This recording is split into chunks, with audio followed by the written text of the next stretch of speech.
السلام عليكم. لا تنسوا الاعجاب بالفيديو والاشتراك في القناة تشجيعا لنا لنستمر بنشر المزيد ان شاء الله. تغييرات عديدة في التشكيل المتوقع لريال مدريد أمام قاديش.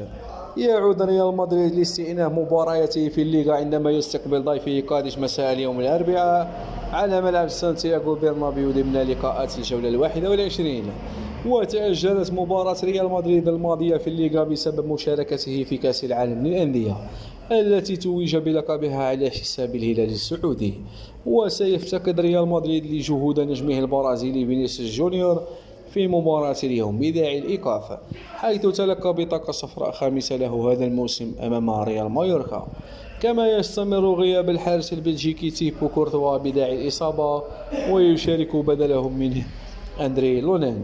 وبحسب صحيفة موندو ديبورتيفو الإسباني، فإن الإيطالي كارلو أنشيلوتي المدير الفني لريال مدريد سيدفع بماركو أسينسيو أساسيا من البداية لتعويض غياب فينيسيوس، كما سيريح الثنائي لوكا مودريتش وتوني كروس لصالح داني سيبايوس وإدواردو كامافينغا. ومن المتوقع أن يكون تشكيل الريال كالتالي: في حراسة المرمى لونين، الدفاع ألابا ناتشو ميليتاو وكارفاخال، الوسط سيبايوس كامافينغا فالفيردي، بينما الهجوم رودريغو بنزيما وأسينسيو.